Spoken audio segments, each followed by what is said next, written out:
Caedmon presents Essential Vonnegut, Interviews with Kurt Vonnegut, conducted by Walter James Miller. Copyright 1973, 1981, and 2006 by Kurt Vonnegut Jr. and Walter James Miller. Production copyright 2006 by HarperCollins Publishers. Now that Kurt Vonnegut is actually here with us at the microphone, I admit that his presence puts me in a bit of a quandary. On the one hand, Kurt Vonnegut is one of two very cogent artists, Hermann Hesse being the other, who have indeed convinced us that explanation blights. On the other hand, like every veteran reader of Vonnegut, I can hardly conceal my impatience for at least a discussion, if not an explanation, of certain pet questions. For example, I personally would love to discuss with Kurt Vonnegut what I consider to be one of the most ingenious and artistically perfect parallels in modern literature. I mean the parallel between the fate of Roland Weary in Slaughterhouse-Five and the fate of the hero Roland in the medieval Song of Roland.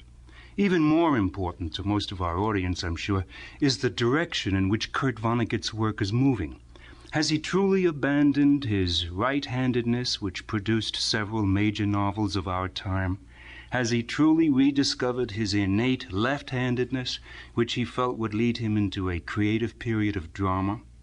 What has come of his interest in the old Italian Commedia dell'arte? And does Vonnegut want to talk about Sourdough Limited? Well, that's the only unselfish way out of the quandary, of course, to talk about what's most interesting to Kurt Vonnegut at this moment. Kurt Vonnegut, welcome to Reader's Almanac. Well, thank you very much. Should I start answering? Take it where you will. Yeah. Yeah, well, I'm 50 years old, which has an awful lot to do with any crisis I've gone through. I think that's the basic crisis. It's a biological crisis. I would have gone through it if I were a Pontiac dealer. I had a large family. The children all grew up. They're all in their 20s now. And I had the role of father, and that's over. Essentially, I was fired from a job I'd had for 25 years. It was like being fired from Life magazine. It's whatever those people are feeling. These people, when they reach 50 feel anyway when their children leave.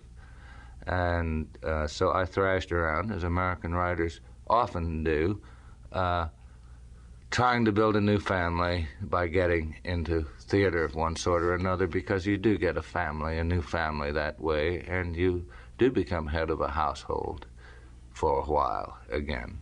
I tried this, putting together a play, Happy Birthday 1 to June, and it turned out that this was an intelligent way to get a new family, as it was gratifying, and it was a sensible thing to do socially, not artistically, probably. Well, now, you yourself pointed out that the idea for Happy Birthday 1 to June occurred to you when you reread Homer. You decided to put Odysseus into a modern setting and to show how cruel and absurd that concept of manhood is. Would you like yourself to tell us about the origin of the character of Roland Weary? No, well, I was, yes, I will tell you. I had lucked out, as I've never thought of the parallel between Roland Weary and the Song of Roland, except that Roland was a name from chivalry. On the details of the Song of Roland,